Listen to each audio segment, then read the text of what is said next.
எங்கள் பரிசுத்த தகப்பனே, எங்கள் வல்ல பிதாவே, உடைய மாறாத கிருபைக்காக இரக்கத்துக்காக நாங்கள் நன்றி செலுத்துகிறோம். ஆண்டவரே, இந்த வேளையில வார்த்தைகளை தியானிக்க போகிறோம். அடியனுடைய சுயத்தை எடுத்து தேவனாய் கர்த்தருடைய மகிமையை விளங்க பண்ணும்படி, கர்த்தருடைய மகிமை அடியனை நிரப்பும்படி, இந்த மண்ணோட்டுக்குள் இருந்து தேவனாய் கர்த்தரை மகிமைப்படும்படி தகப்பனே உடைய பாதத்தில் தாழ்த்துகிறேன்.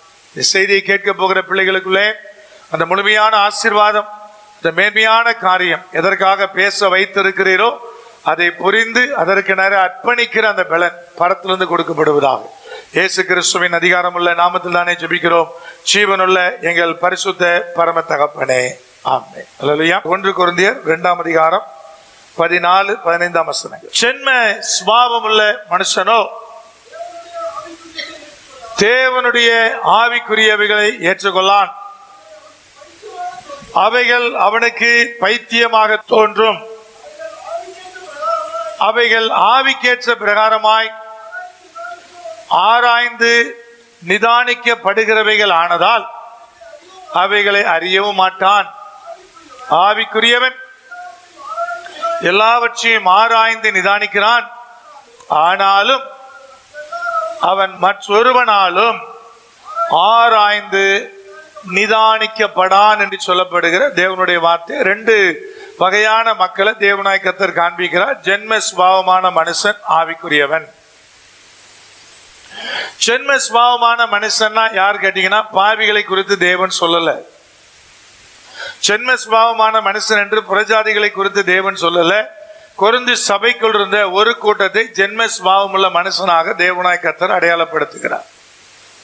கொரிந்து சபையில யாரெல்லாம் இருந்தாங்க பிரதர்? 1 கொரிந்தியர் 1:2 சொல்லுகிறது, பரிசுத்தமாக்கப்பட்டவர்கள் இருந்தாங்க. கொரிந்து சபையில பரிசுத்தமாகும்படி அழைக்கப்பட்டவர்கள் இருந்தார்கள் என்று வசனம் சொல்லுகிறது. அதாவது பரிசுத்தமாய் மாறிக்கொண்டிருந்த ஜனம் உள்ள இருந்தது, பரிசுத்தமாக்கப்பட்ட ஜனம் இருந்தது.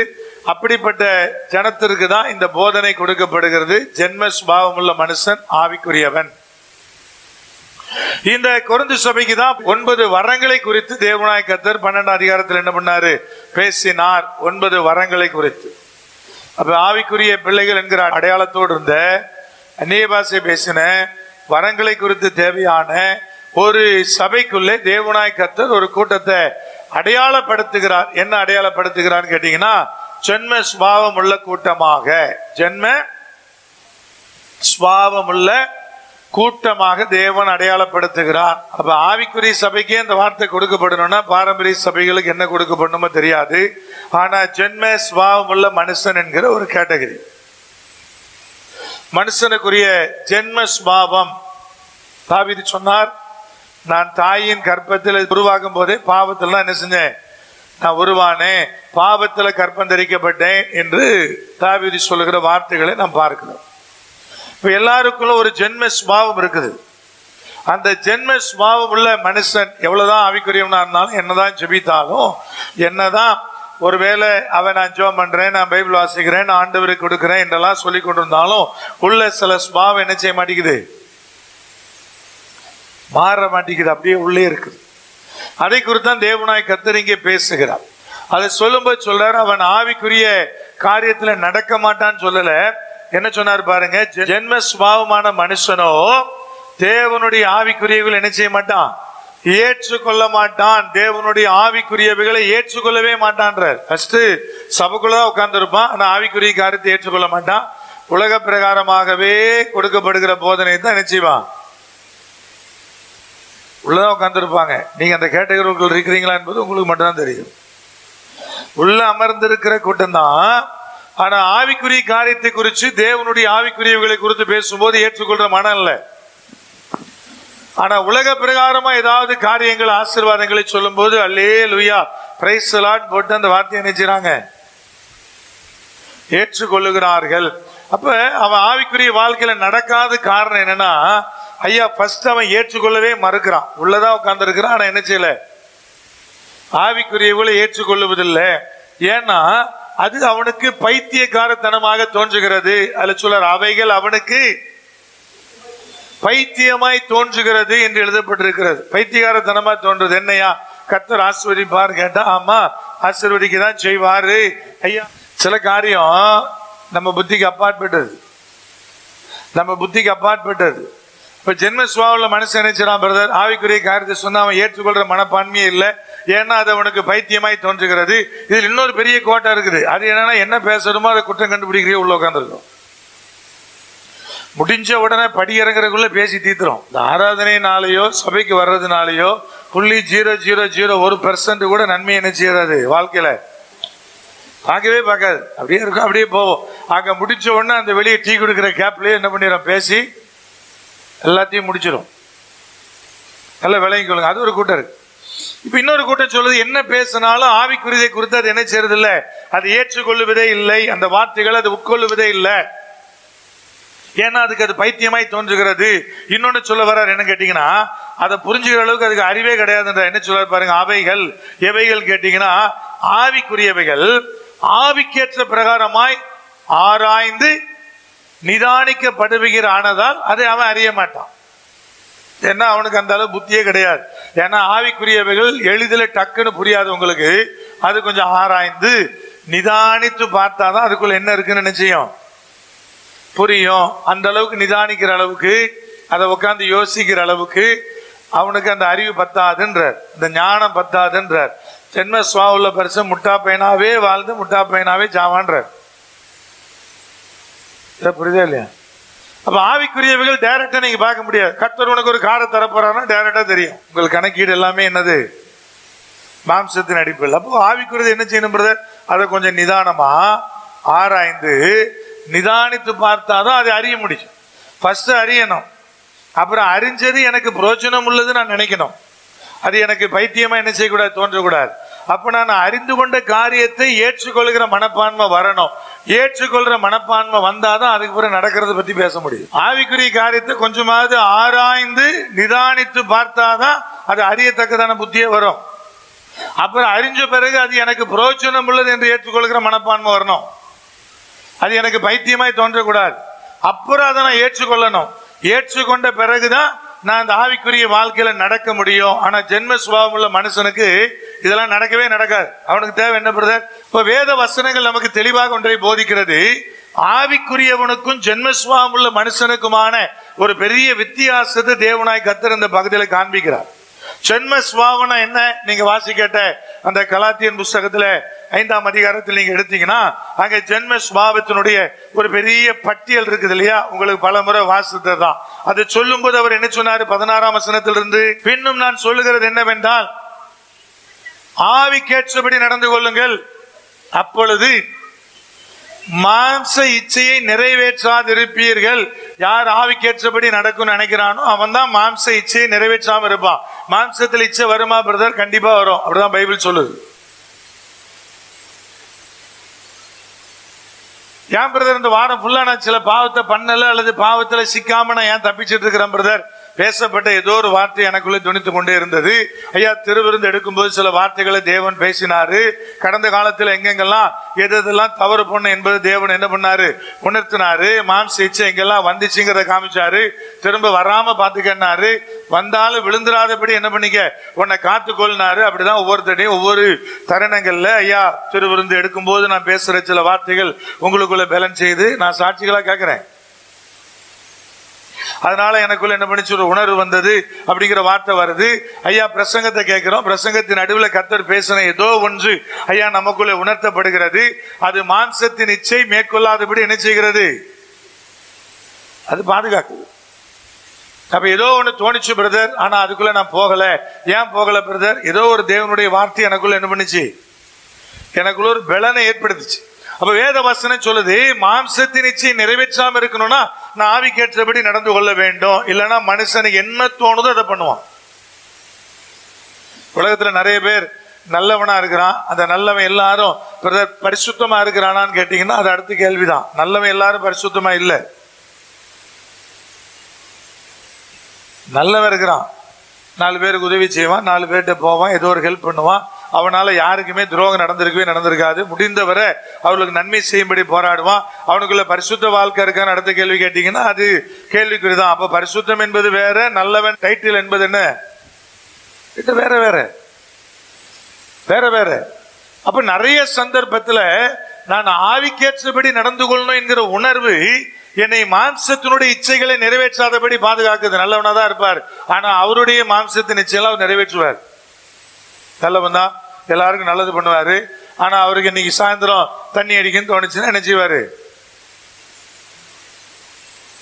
புரியுதா நான் சொல்ல வர்றது?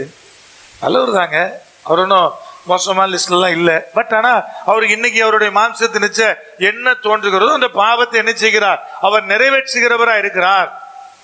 அப்ப மாம்சத்தை நிச்சயம் நிறைவேற்றாம இருப்பதற்கு காரணம் என்ன பிரதர்? அது நான் ஆவியின்படி நடக்கணும் என்கிற வாஞ்ச, நான் ஆவியின்படி நடந்து கொள்ள வேண்டும் என்கிறதான வாஞ்ச. அது சொல்லும் பாக்கியில் என்ன சொல்ல பாருங்க, மாம்சம் ஆவிக்கு விரோதமாகவும் ஆவி மாம்சத்துக்கு விரோதமாகவும் இச்சிக்கிறது. நீங்கள் செய்ய வேண்டும் என்று இருக்கிறவைகளை செய்யாதபடிக்கு இவைகள் ஒன்றுக்கொன்று விரோதமா இருக்கிறது. இதுதான் பவுல் எடுத்து ரோமர் 7 எழுதினார். எனக்குள்ள தீமை என்கிற பிரமாணம் ஒண்ணு நான் பாக்குறேன், என்னோட அவயவங்களில் பலன் செய்கிறது, நன்மை செய்ய விரும்புகிற என்னால செய்ய முடியல, அதுக்கு மாறா தீமை என்ன செய்கிறேன், திடீர்னு செஞ்சிடறேன். மாம்சத்தின் நிச்சயம் நிறைவேற்றாதபடி அது நம்மளை காக்குதாங்க. அதையும் மீறி சில நேரம் மாம்சத்தின் நிச்சயம் என்ன செய்யப்பட்டிருது, நிறைவேற்றப்பட்டதான் பவுல் சொன்னார். அது எனக்குள்ள பேலன்ஸ் செஞ்சுக்கிட்டே இருக்குது. அப்ப ஆவிக்குரிய காரியமும் மாம்சத்துக்குரிய காரியமும் ஒன்றுக்கொன்று விரோதமா என்ன செய்யுதுன்னா, நான் செய்ய வேண்டிய ஆவிக்குரிய காரியத்தை செய்யாதபடி தடுக்கிறது. நான் இதெல்லாம் நிறைவேற்றணும் நான் தீர்மானம் பண்ணா என்னுடைய மாம்சம் அதை செய்ய விடாதபடி என்ன செய்கிறது, தடுக்கிறது. செபிக்கணும்னு நினைக்கிறேங்க, சிம்பிளா வச்சு ரொம்ப பெரிய பெரிய காரியத்தில் விட்டுருவோம். செபிக்கணும்னு நினைக்கிறோம், செபிப்பதற்கு சரண ஒத்துழைக்குதா? வேதத்தை நல்லா வாசிக்கணும்னு நினைக்கிறோம், அதுக்கு நம்முடைய சரண ஒத்துழைக்குதா? நினைச்சாதானேங்கிறீங்களா? நினைச்சவனுக்கே ஒத்துழைக்கிறது இல்லை. ஐயா இன்னைக்கு ரொம்ப டயர்டா இருக்கிறோம், இன்னைக்கு நம்ம படுத்து தூங்குவோம்னு சொல்லி தூங்குற நேரத்தில் யாராவது உங்களுக்கு பிரியமான கெஸ்ட் வந்தா எவ்வளவு துள்ளி எழும்புறீங்க? அப்போ உங்க மாம்சம் சொல்லல ரொம்ப டயர்டா இருக்கிற, காலிங் பில் அடிச்சாலும் பரவாயில்ல கதவை திறக்காதுன்னு சொல்லிச்சா? வீட்டுக்குள்ள வந்து உங்க அக்காவோ தங்கச்சோ ரொம்ப நெருக்கமானவங்க, அவங்களுக்காக அவசர அவசரமா என்ன சமையல்லாம் பண்ணீங்களே, இதெல்லாம் பண்ணீங்களே, அப்பெல்லாம் அவங்க சரண் சொல்லிச்சா ரொம்ப டயர்டா இருக்கிற, இவ்வளவு நேரம் படுக்குன்னு தான் நினைச்சேன், அதுக்குள்ள இருக்கு அவசரம் எடுத்து இந்த வேலை எல்லாம் பண்றேன்னு சொல்லிச்சா? என்னைக்காவது சொல்லியிருக்கா? ஏன்னா அதெல்லாம் மாம்சத்துக்குரியது. எது பிரதர்? சமைச்சு போடுறதுல இருந்து வேலை செய்யறதுல இருந்து எல்லாம் மாம்சத்துக்குரியது. பார்த்தால் நல்லவதான். நான் திரும்ப சொல்றேன், மரியாதை காட்டிலும் எனக்கு என்னமோ நல்லவ மாதிரியே தோணும். இயேசு கிறிஸ்து வரும்போது கூட தன்னுடைய சகோதரன் மரிச்சுட்டாங்கிற கோபத்துல மரியாதை வீட்டுக்குள்ளதான் இருந்தா. ஏத்து ஓடினது யாரு? அவ எலும்பி வரல. ஏன் ஒரு 2 நாளைக்கு முன்னாடியே சொல்லி அனுப்பணும், அந்த ஆள் இன்னும் வரலங்கிற கோபம் தானே. நீங்க என்கிட்ட போன் பண்ணி வச்சுக்கிடுங்க, அண்ணா வீட்டுக்கு வாங்கன்னு. நான் ஒரு 4 நாளா வரல, உங்களுக்கு கோவம் வரல? அப்போ அந்த இடத்துல மரியாளுக்குள்ள என்ன பலன் செஞ்சது பிரதர்? மாம்சம் தான் பலன் செஞ்சது. ஏசு கிறிஸ்து வர்றாருன்னு இருந்து வீட்டுக்குள்ள உட்கார்ந்து இருந்தா, ஆனா ஏத்த மாதிரி ஓடினது யாரு? மாத்தால் தான் ஓடினா. அங்க போய் என்ன பண்ணா பிரதர்? ஆவிக்குரிய சகல காரியத்தை பேசுறா, செகண்ட் கம்மிங்க பத்தி பேசுறா, நியாய தீர்ப்பை குறித்து பேசுறா. அந்த வார்த்தை எல்லாம் வாசித்து பாருங்க, யோவான் 11 எவ்வளவு ஆழமான வார்த்தைகள், எல்லாத்தையும் பேசுறா. ஆனா அதே மார்த்தால் எனக்கு வேலை செய்ய ஹெல்ப் பண்ணலன்னு மரியாதை சொல்லும் போது கர்த்தர் யார் மேல கோவப்பட்டாரு? இன்னைக்கு ரொம்ப நேரம் நீங்க ஜெபிச்சீங்க, ஒரு 5 மணி நேரம் 6 மணி நேரம் உட்காந்து ஜெபம் பண்ணீங்க, அதனால வீட்டுல நீங்க சமையல் பண்ணல, சாப்பாடும் தயிரும் தான் இருக்கு அப்படின்னா கர்த்தர் வருத்தப்பட மாட்டார். எங்க வீட்டுல எப்பவுமே அப்படிதான் இருக்குங்கிறீங்களா? செபிச்சுட்டு அதை காரணமா சொன்னா கர்த்தர் நினைச்சு அதை விட இது முக்கியமானதுயா, இந்த போஜனம் உனக்கு முக்கியமானது பார். அப்ப மாம்சத்தினுடைய காரியம் வரும்போது என் மாம்சம் ஒத்துழைச்சிருது. ஆனா ஆவிக்குரிய காரியம் வரும்போது அதற்கு விரோதமாய் போராடுகிறது. செபிக்க முடியல, வேதத்தை வாசிக்க முடியல, அல்லது ஏதோ ஒரு ஊழியத்தினுடைய பணிகளை நம்மால் என்ன செய்ய முடியல, நிறைவேற்ற முடியல. அத்தாங்க ஆண்டவரை கர்த்தர் சொல்ல ஒன்றுக்கொன்று விரோதமா இருக்கிறது. அப்படி என்ன சொல்ல பாருங்க கீழே, ஆவியினால் நடத்தப்படுவீர்களானால் நீங்கள் நியாயப்பிரமாணத்திற்கு கீழ்பட்டவர்கள் அல்ல. ஏற்கனவே நான் உங்களுக்கு சொல்லியிருக்கிறேன், ஆவியினால் நீ நடத்தப்பட்டனா நியாயப்பிரமாணத்துக்கு கீழ்பட்டவர்கள் அல்லன்னு என்ன அர்த்தம்னா, நீ நியாயப்பிரமாணத்தை படிக்கப்பட வேண்டியதில்லை, அந்த ஆவியானவர் ஏற்கனவே நியாயப்பிரமாணத்தை எங்க எழுதிட்டாரு? நான் ஏற்கனவே விளக்கம் சொல்லியிருக்கிறேன். எல்கேஜி படிக்கும்போது, ஃபர்ஸ்ட் ஸ்டாண்டர்ட் படிக்கும்போது AE படிக்கிறோம், ABCD படிக்கிறோம், அப்புறம் என்னது டேபிள்ஸ் படிக்கிறோம், 1 2 சார் 2 2 சார் முக்கியம் என்ன செய்யறோம் படிக்கிறோம்.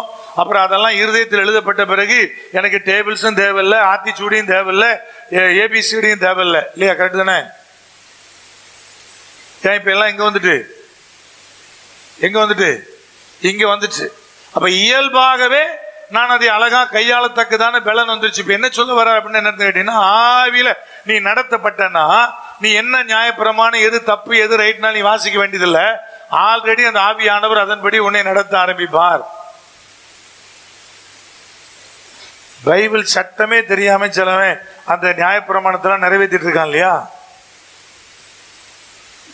ரோமர் 2:14 பவுல் சொல்றாருல, அவனுக்கு பைபிள் தெரியாது, நியாயப்பிரமாணம் என்னன்னு தெரியாது, ஆனா சுபாவத்தின்படி அவன் யாரு? வாசிக்கலாமா? ரோமர் 2:14 வாசிப்போம். அன்றியும் நியாயப்பிரமாணம் இல்லாத புறஜாதிகள் சுபாவமாய் நியாயப்பிரமாணத்தின்படி செய்யும் போது நியாயப்பிரமாணம் இல்லாத அவர்கள் தங்களுக்கு தாங்களே நியாயப்பிரமாணமா இருக்கிறார்கள். ஐயா, அவனுக்கு நியாயப்பிரமாணம் என்னன்னு தெரியாது, ஆனா அந்த சட்டப்படிதான் வாழ்றான்.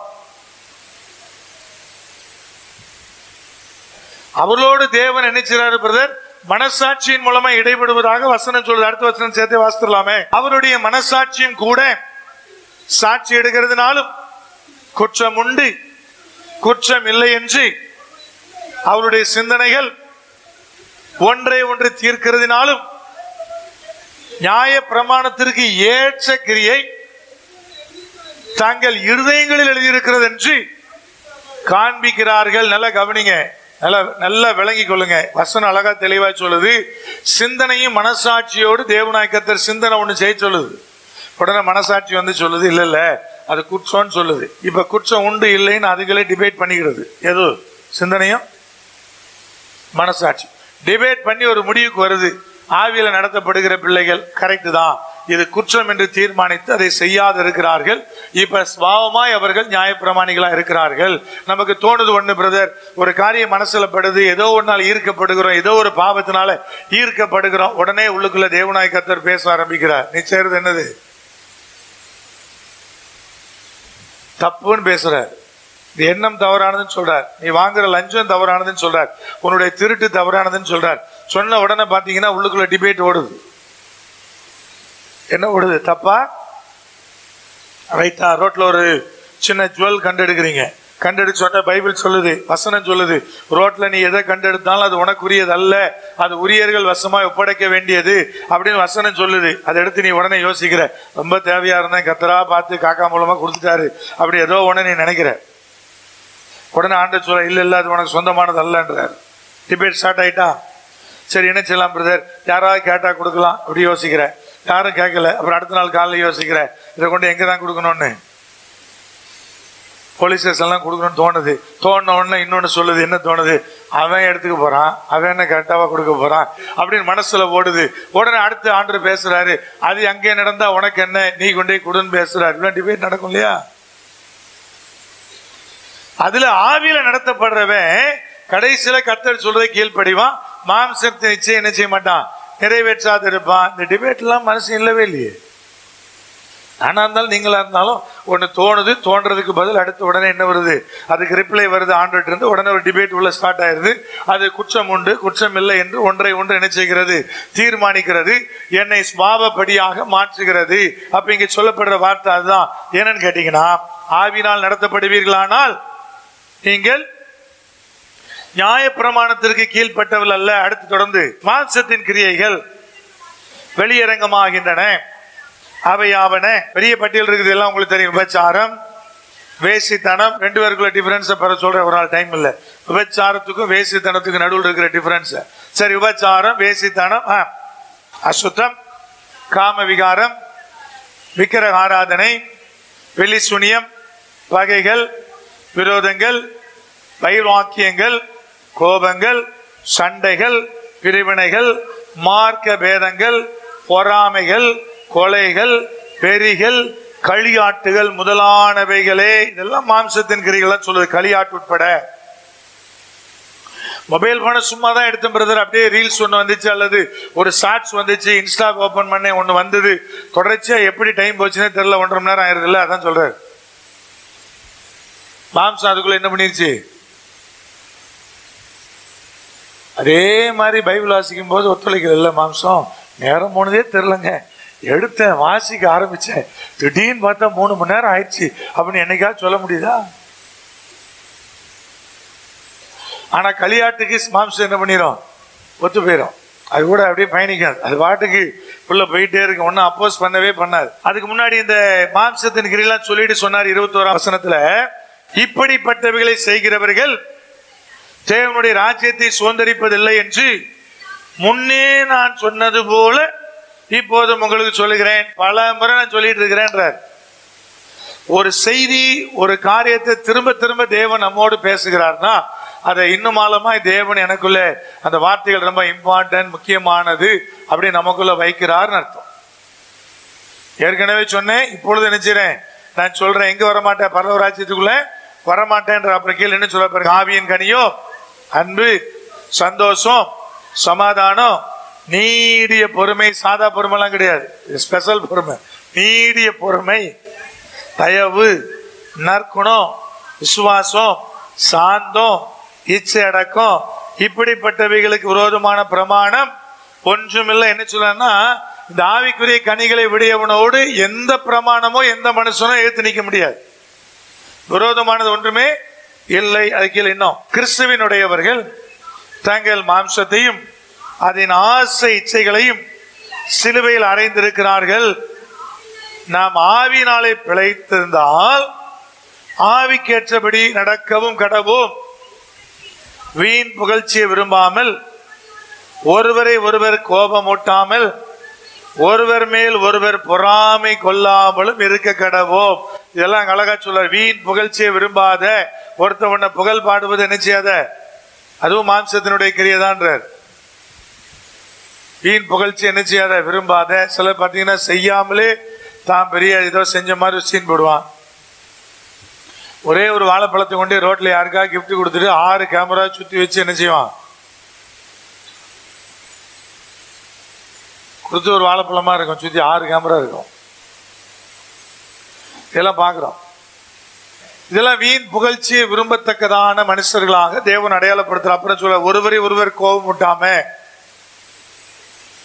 ரொம்ப ரொம்ப முக்கியமானது.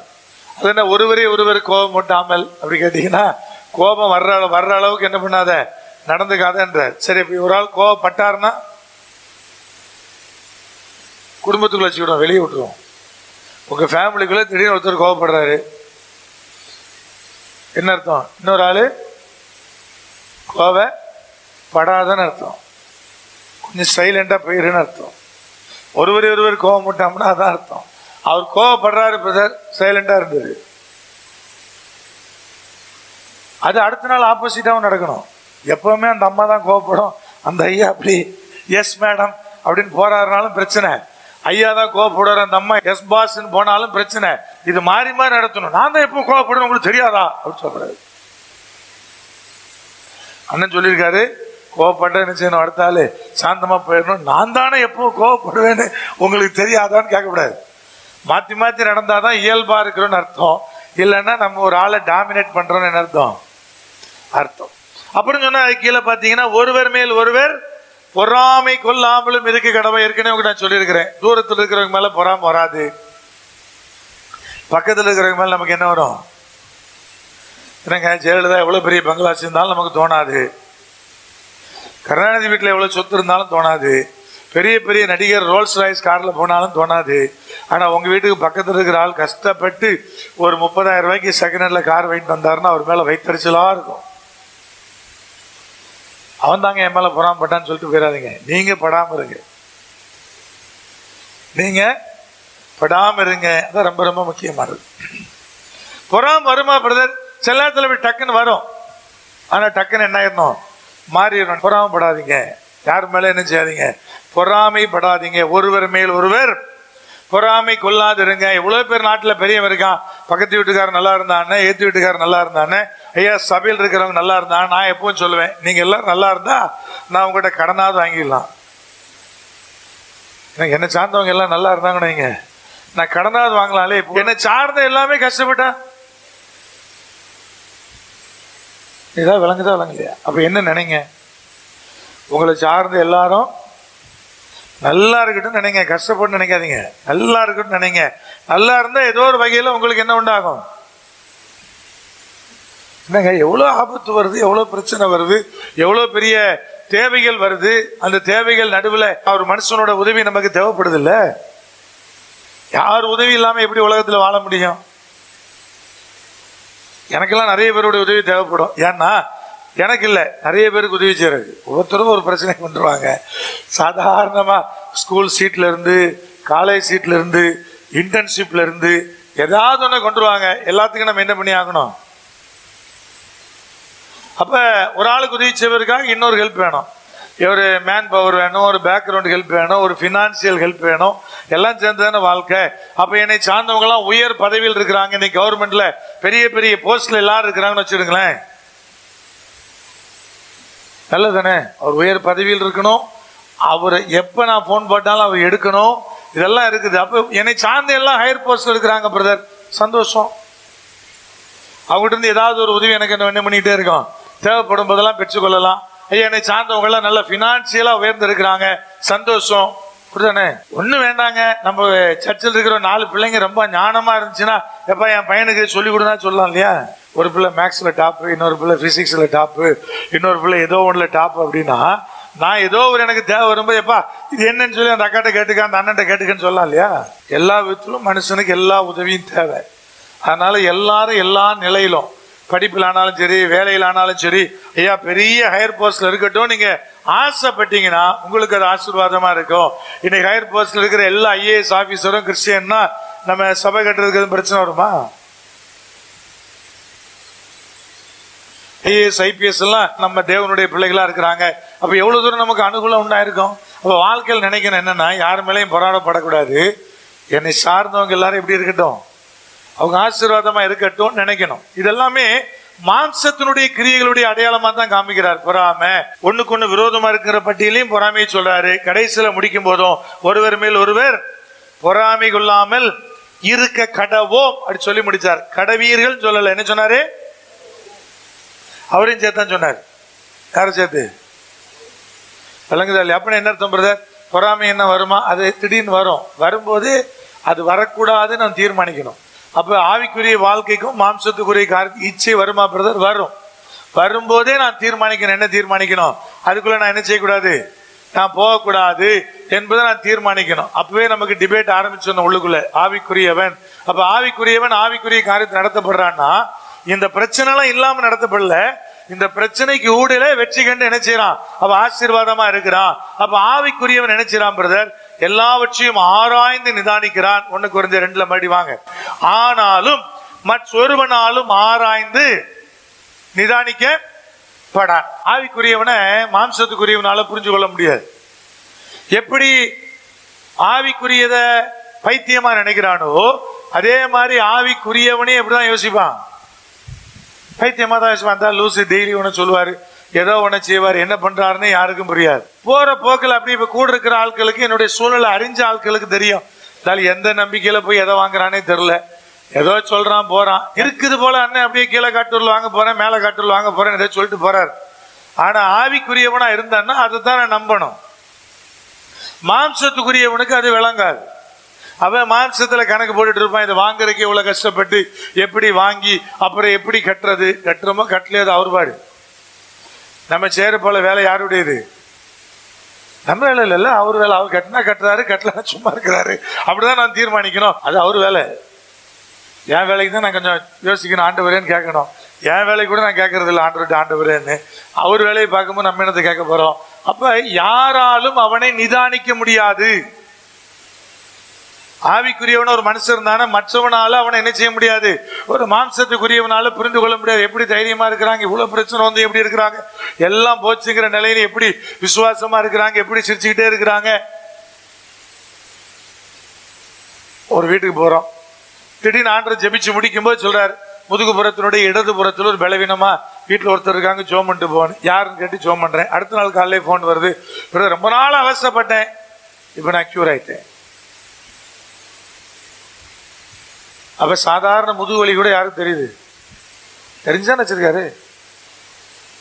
சரிங்க, தெரிஞ்ச ஆண்டவர் சுகம் கொடுத்துருக்கலாம்ல. அதுக்கு நான் வரணும், ஆண்டவர் என்கிட்ட சொல்லணும், அப்புறம் நான் அதுக்காக என்ன செய்யணும்? பிரேயர் பண்ணணும். பண்ணின பிறகுதான் அங்க என்ன உண்டாகும்? ஏன் கர்த்தர் அப்படி வச்சிருக்காரு? அப்படிலாம் கர்த்தரை கேட்க முடியாது. ஆனா அறிஞ்சுதானே வச்சிருக்கிறாரு. அப்ப தேவனாய் கர்த்தர் அறியாம என்ன நடக்குது? என் காலில் ஆணி ஏறினது தெரியல, வலி இல்லை.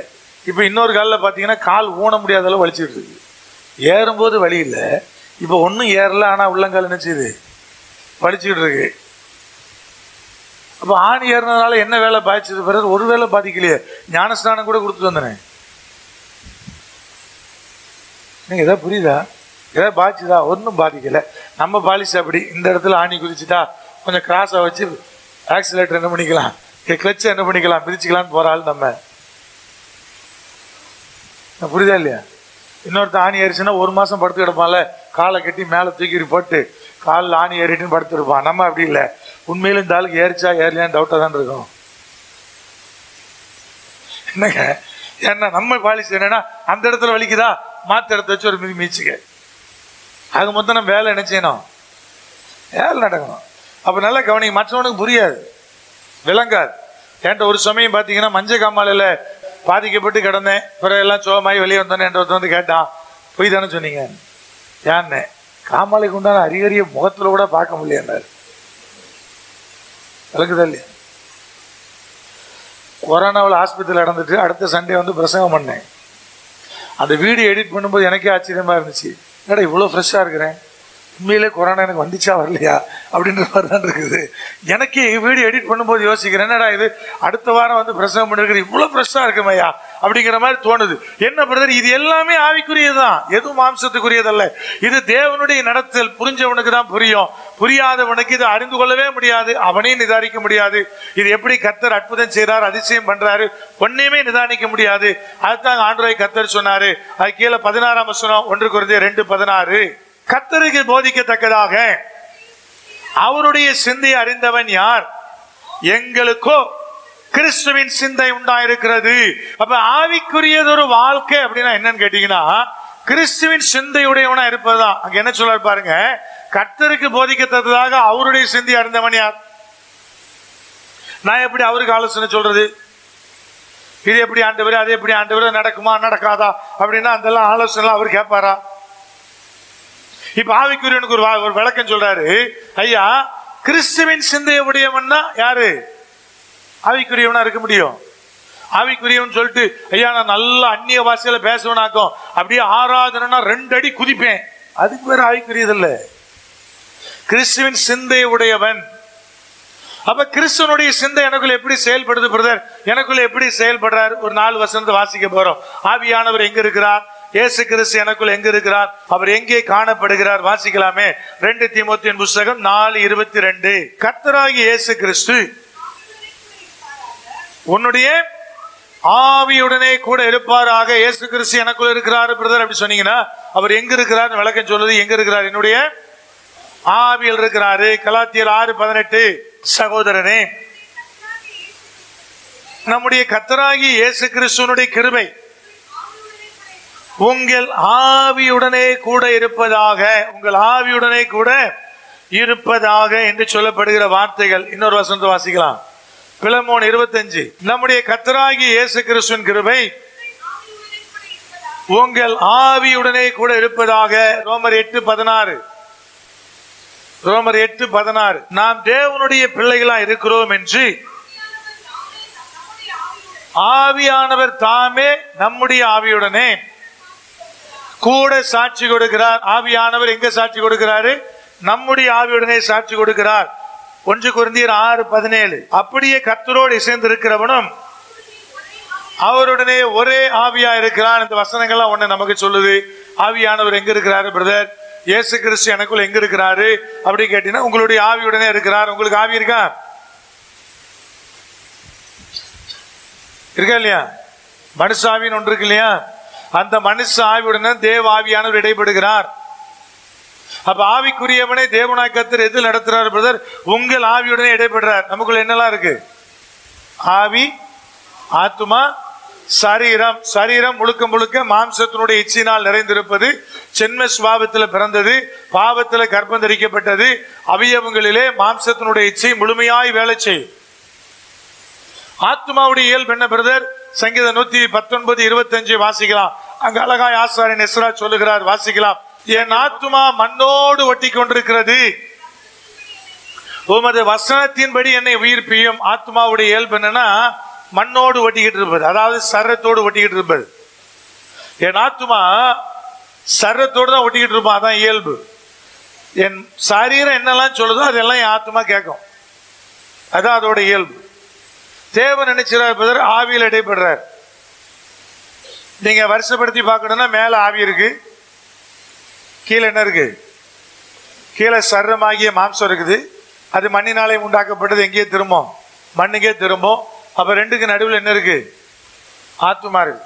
இந்த ஆத்துமா தான் பரலோகமா நரகமா என்பது யாருக்கு தீர்மானிக்குது? இந்த ஆத்துமா தான் போகுது. ஆவி எங்க போகுது? அது ஒரு மனுஷன் இந்த உலகத்துல மரிக்கும் போதே யார்கிட்ட திரும்பிடுது? தேவனிடத்துல திரும்பி, தேவனிடத்திலிருந்து வந்தது அது தேவனிடத்திலே திரும்புது அப்படின்னு வசனம் சொல்லுது. இப்ப ஆத்துமா எங்க பிரவேசிக்குது? ஒரு மனுஷன் மரிக்கும் போது பிரவேசிக்குதுன்னு வார்த்தையை கேட்கிறேன்ல, அப்பாவது டக்குன்னு பரதீஸ் சொல்லண்டாமா? ஆத்துமா எங்க பிரவேசிக்குது? பரதீஸ்ல பிரவேசிக்குது. பரதீஸ்னா என்னது? இளைப்பாறுகிற இடம். பரலோகம்ல பரதீஸ்ல பிரவேசிக்குது. அங்கதான் ஆத்துமா இளைப்பாறுது, கர்த்தருக்குள்ள மரிச்சுக்குதான். கர்த்தருக்குள்ள மரிக்காதவனுடைய ஆத்துமா எங்க போகுது? பாதாளத்துக்கு போகுது. பரலோகம் யாருடைய கண்ட்ரோல் இருக்கு? பரலோகம் யார் கண்ட்ரோல் இருக்கு? தேவனுடைய கண்ட்ரோல்ல. பரதீஸ் அதுவும் தேவனுடைய கண்ட்ரோல் தான் இருக்குது. அப்ப நரகம் யார் கண்ட்ரோல் இருக்கும்? சாத்தானுடைய கண்ட்ரோல்ல. அப்ப பாதாளம் யாருடைய கண்ட்ரோல்ல?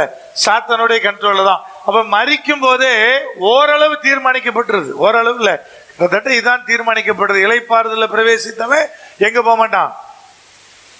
பரதீசுல பிரவேசித்தவன் எங்க போக மாட்டான்? நரகத்துக்கு போக மாட்டான். பாதாளத்துக்குள்ள போய் இருக்கிறவனும் எங்க போக மாட்டான்? பரலோக ராஜ்யத்தை சுதந்திரிக்க மாட்டான். அப்ப நான் மரிக்கும் போதே கிட்டத்தட்ட அது தீர்மானிக்கப்பட்டிருது. கிறிஸ்து இயேசுவோட 2வது வருகையில உறுதியாக்கப்படுகிறது. இளைப்பாறுதல் ஸ்தலம் பரதீஸ் எப்படி இருக்கு பிரதர்? பரலோகம் மாதிரியே இருக்குது. அங்கே ஆத்துமா என்ன செய்யுது? இளைப்பாறுகிறது. அங்கே போன ஆத்துமா மறுபடியும் வந்து பூமியில தொந்தரவு பண்ணாது. ஏன்னா இங்க விட அங்க அது எப்படி இருக்கும்? அப்ப எங்க அம்மா வந்தாங்களே, எங்க அப்பா சொப்பனத்தில் வந்தாங்கன்னா அது உங்க நினைவா இருக்கலாம். அடுத்த வார்த்தை சொல்ல விரும்பல, அல்லது ஒருவேளை பாதாளத்தின் கண்ட்ரோல்ல இருக்கலாம்.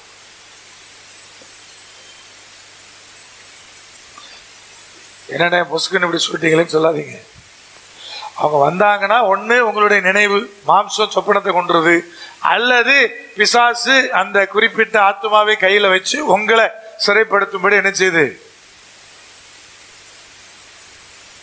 இது ஒரு பெரிய புரிந்து கொள்வது கடினமான ஒன்று. ஆராய்ந்து நிதானித்து பார்த்தீங்கன்னா நீங்க ஆவிக்குரியவங்களா இருந்தீங்கன்னா நான் சொல்றது உங்களுக்கு புரியும்.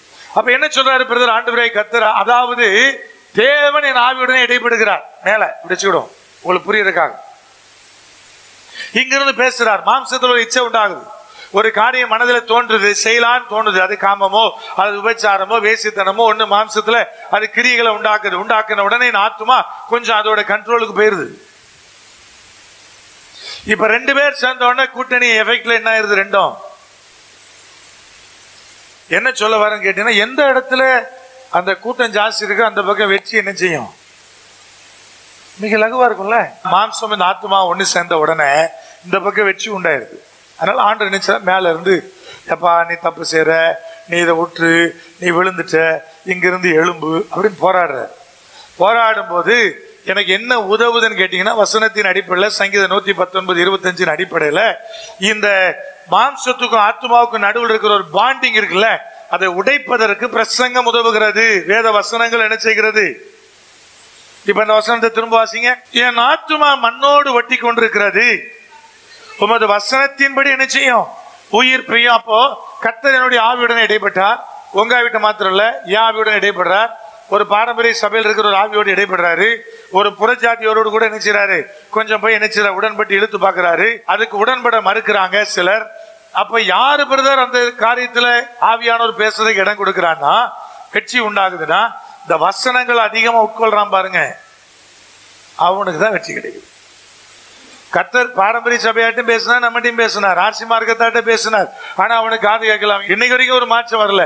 அப்ப ஏன் வரல பிரதர்? அவனுக்கு நடுவில் அந்த வசனம் வேலை செய்யல. ஒரு சகோதரன் என்று சொன்னார், பிரதர் இந்த மாதிரி நாங்க சின்ன பிள்ளைகளா இருக்கும்போது நிறைய காரியங்களை நாங்க எல்லாம் பண்றது உண்டு. அவர் சொன்னார், பிரதர் நான் இந்த மாதிரி 3 இடத்துக்கு நான் போவேன், 3 இடத்துக்கு ஜெபிக்க போவேன். அங்க போனா ஜெபம் பண்ணிட்டு வந்துடுவேன், இங்க போனா இது கிடைக்கும். ஆனா வசனம் கிடைக்கணும் உங்க இடத்துல மட்டும் தான் கிடைக்கும். எனக்கு சின்ன பிள்ளைங்க இருக்கும்போது அவர் சொன்னதை நான் சொல்றேன். என் பிள்ளைக்கு உடம்பு சொல்லணும்னா பக்கத்து வீட்டுக்காரன் சொல்லுவான், ஏத்து வீட்டுக்காரன் சொல்லுவான், அந்த மசூதியில போய் ஓதுனா என்ன கிடைச்சுன்னு சொன்னான். நானே தூக்கிட்டு போய் மசூதியில் நின்றுக்கிறேன் சொன்னாரு. நானே நாள் பார்த்திருக்கிறேன், நானே இதுதான் பார்த்திருக்கிறேன், நான் ஓடி இருக்கிறேன். ஆனா இன்னைக்கு கேட்ட சொல்லுவேன், எங்கேயும் நான் வரமாட்டேன்னு வைராக்கியமா சொல்லுவேன். காரணம் என்ன? வசனங்கள் மூலமாக நான் என்ன பண்ணேன், இல்லையா, வசனங்கள் மூலமா நான் அறிந்து கொண்டேன். எங்க பிரதர்? அதுதான் வர்றோம் பிரதர், விட்டு விட்டு உங்க சர்ச்சுக்கு வரோம், உங்களுடைய உபவாச கூட்டத்தில் உட்காரோம். எதுக்குடா? ஒன்லி ஒன், வார்த்தை, வார்த்தை, வசனத்துக்கு. அப்ப அங்க போனா எனக்கு வசனம் கிடைக்கல. அங்க போனா ஒரு ஜெபம் மட்டும் பண்ணிட்டு வந்தேன். இந்த குறிப்பிட்ட இடத்துக்கு போனேன், அங்க போய் ஒன்லி ஜெபம் தான் பண்ணிட்டு வந்தேன்.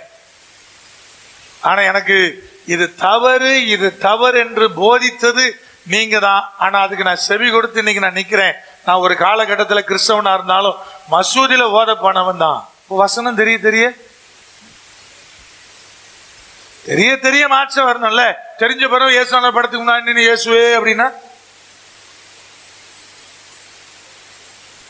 வசனம் அறிஞ்சு வச்சுங்க. இன்னும் இயேசுவான போட்டாக்கு முன்னாடி நின்று அப்படின்னு என்ன செய்யுது? அல்வார ஒரு அம்மா என்ற சாட்சியெல்லாம் சொன்னாங்க, அந்த இயேசுவானர் போட்டோல இருந்து ஒளி வந்துச்சான். அதுவே இயேசுவானர் இல்லையா? அங்கிருந்து ஒளி வந்துச்சுன்னா அந்த ஒளி எங்கிருந்து வந்துச்சுன்னு கேள்வி வருது இல்லையா? அவங்க அந்த ஒளி வந்துச்சு. நான் சொன்னேன், இந்த ஒளி வந்ததுனால உனக்கு என்ன மாற்றம் வந்துச்சுன்னு கேட்டேன். ஏதோ ஒன்று சொல்லணும் இல்லையா? என்னங்க ஒருத்தர் சொன்னாரு, 50,000 கொடுத்து செய்வன் எடுத்தேன்னாரு. அவங்க சொன்னதெல்லாம் இருந்துச்சு, எடுத்தோன்னாரு. நான் சொன்னேன், எடுத்த பிறகு உனக்கு என்ன மாற்றம் வந்துச்சுன்னு. இன்னும் அப்படியே தான் இருக்கிறேன்னாரு. அப்போ எடுக்காமலே அது இருந்துட்டு போட்டுமே என்ன இப்போ அப்படின்னு நான் கேட்குற கேள்வி கேட்டு தானே. எடுத்த பிறகு காசு கொடுத்து எடுத்த பிறகு மாற்றம் வரல, அதான் இருந்துட்டு போட்டுமே. இப்போ என்ன அதை போய் எடுத்து என்ன செய்யறா? இருந்துட்டு போட்டோம். இதான் விளக்குதான் விளக்கலையா? வருத்தப்படக்கூடாது, மாற்றத்துக்குள்ள வரணும். வசனம் தெரியுது பிரதர், பத்தி காட்டுறது தப்புன்னு தெரிஞ்சுக்கிட்டோம், காட்டுறதை நிறுத்திட்டோம். ஒரு மசூதியில போய் ஓதுறது தப்புன்னு தெரிஞ்சுக்கிட்டோம், ஓதுறதை நிறுத்திக்கிட்டோம். நாள் பார்க்க தப்புன்னு தெரிஞ்சுக்கிட்டோம், நிறுத்திக்கிட்டோம். நிறுத்தணும்ல. அப்ப என்ன செய்யுது பிரதர்? இந்த வசனம் தான் ஆத்மாவை மண்ணை விட்டு என்ன செய்யுது? பிரிக்குது. இந்த பாண்டு வடப்பட்ட உடனே நம்முடைய ஆவியில் இடைப்படுகிற ஆவியானவர் ஈஸியா நம்முடைய ஆத்மாவை என்ன பண்ணிக்கிறாரு? தன்வசப்படுத்திக்கிறாரு. அப்போ ஆண்டவரே பேசினாலும், என்னுடைய ஆவியில இடைப்பட்டாலும், என் மாம்சத்தின் நிச்சய ஆத்மா விடம் இருக்கிறது. அதை பிரிப்பதற்கு தான் வசனம், அதை பிரிக்கிறதுக்கு தான் பிரசங்கம். எதுக்கு பிரதர்? வாரத்தில் ஒரு நாள் வந்து உட்காந்து ஒரு குறைந்தபட்சம் வாரத்தில் ஒரு நாளாவது வந்து ஏன் ஒரு மணி நேரம் நான் வசனத்தை கேட்கணும்னா, அதுதான் ஆத்மாவை மாம்சத்தொட்டு பிரிக்குது. பிரிச்ச உடனே ஆத்மா கொஞ்சம் கொஞ்சமா யார் பக்கம் போய் சேருது? ஆவி பக்கம் சேருது. அந்த ஆவியுடனே தேவ ஆவியானவர் நினைச்சார், நமக்குள்ள இடைப்பட்டுக்கிட்டே இருக்கிறாரு. இயேசு கிறிஸ்து இடைப்படுகிறார், பரிசுத்த ஆவியானவர் இடைப்படுகிறாரு. இப்ப நான் ஆவிக்குரியவனாய் மாற்றப்படுகிறேன். என் சிந்தை கிறிஸ்துவனுடைய சிந்தையாய் மாறுகிறது. இயேசு கிறிஸ்து என்ன யோசிப்பார் என்பதை அடிக்கடி யோசித்து பார்க்கிறேன். என்னுடைய ஆவிக்குரிய வாழ்க்கையினுடைய வெற்றி அதான். நான் என்ன பண்ணாலும், அறியாம செஞ்சாலும், எது நடந்தாலும் உடனே இந்த சம்பவம் நடந்திருக்குது, இதை குறித்து இயேசு கிறிஸ்து என்ன நினைப்பார்னு யோசிப்பாங்க. விளங்குதா விளங்கலையா? நான் பேசிக்கிட்டு இருக்கிறேன், இதை குறித்து என் இயேசு என்ன நினைப்பார்? நான் ஒரு உள்நோக்கத்தோடு, ஒருவேளை நான் ஒவ்வொரு வாரமும் செய்தி நான் கொடுக்கிறேன்னீங்களா, உங்களை வஞ்சிக்கிற நோக்கத்தோடு அல்லது ஏதோ ஒரு உள்நோக்கத்தோடு கொடுக்கிறேன்னா, என்னுடைய சிந்தை அறிந்தவர் யார்? அவர் அறிவார்ல. அவர் எப்படி மகிழ்வார்? அவர் மகிழ்ச்சி ஆகாம என்னை குறித்து நான் எப்படி ஆசீர்வாதமாய் வாழ்வது? அப்ப என்னை குறித்து யார் மகிழ்ச்சி ஆகணும்? என் தேவன் மகிழ்ச்சி ஆகணும் இல்லையா? அப்ப நான் ஒவ்வொன்னு யோசிச்சு பார்க்கணும். ஒரு ஆள்கிட்ட போனீங்க, ஒரு வார்த்தையை பேசுனீங்க, யாரோ ஒருத்தர் சம்பந்தப்படாத ஒன்ன போய் பேசுனீங்க, அல்லது யாரோ ஒருத்தர் சண்டை போட்டீங்க, வந்த உடனே யோசிங்க, இது யார் பார்த்தா? மூன்றாவது நபரா முதன்மையான நபரா யார் பார்த்தா? உங்க 2 பேரும் நடந்த கான்வர்சேஷனை கிறிஸ்து பார்த்தார். இப்ப அவர் அதை குறித்து என்ன யோசிப்பார்? அவர் என்ன யோசிப்பார்? நீங்க யோசிக்க ஆரம்பிச்சிட்டீங்கன்னா அவர் சிந்தை உங்களுக்குள்ள வந்துடும். அதுக்கு ஒவ்வொரு காரியத்தில் என்ன யோசிப்பீங்க? அவர் என்ன யோசிப்பார், அவர் என்ன யோசிப்பார், இதை குறித்து அவருடைய எண்ணம் என்ன. அப்ப கிறிஸ்துவை குறித்ததான சரியான சிந்தை இல்லாதனாலதான் நம்ம ஆசீர்வாதத்தை குறித்து நிறைய காரியங்கள் இழப்புகள் வருது. கர்த்தர் என்ன நினைப்பார், அவர் என்ன செயல்படுறார், அவர் என்னுடைய ஆசீர்வாதத்தை குறித்து என்ன நினைப்பாரு, என் பாவத்தை குறித்து என்ன நினைப்பாரு, நான் நலமாய் வாழ்வதை குறித்து தேவனுடைய காரியம் என்ன, அதெல்லாம் யோசிக்கணும்ல. இதெல்லாம் நான் யோசிச்சு பார்க்கணும். அப்ப கிறிஸ்துவனுடைய சிந்தை என்னுடைய சிந்தையில வரணும்னா என் ஆவியில தேவனுடைய ஆவியானவர் இடைபடுகிறார். அவர் இடைபடுவதற்கு செவி கொடுக்கணும். வசனம் எனக்கு உதவி செய்து அதனால என்ன உண்டாகுதுன்னு கேட்டீங்கன்னா மிக தெளிவான காரியங்கள் நமக்குள்ள உண்டாகுது. அந்த ஆவியில நிலைச்சிருந்தீங்கன்னா என்ன உண்டாகுதுன்னா வெறும் போதனையா இல்லாம அது ஜீவனாய் மாறுகிறது. யோவான் 15 வீட்டுல போய் வாசிங்க. டைம் ஆயிடுச்சு. ஜெபிக்கலாமா? கிறிஸ்துவுடனே நிலைத்திருந்தா எனக்குள்ள என்ன உண்டாகணும்? அது வெறும் போதனை இல்லை. அது என்னவாய் மாறுதுன்னு கேட்டீங்கன்னா எனக்குள்ள ஜீவனாய் மாறுது. நானே மெய்யான திராட்சை செடி என்னில் நிலைத்திருக்கிறேன்னு சொன்னார் இல்லையா? அது என்னன்னா யோவான் 15 வீட்டுல போய் வாசிங்க. ஜெபிக்க போறோம். அப்படி இருக்கிற இடத்துல எழுந்திருக்கலாமா?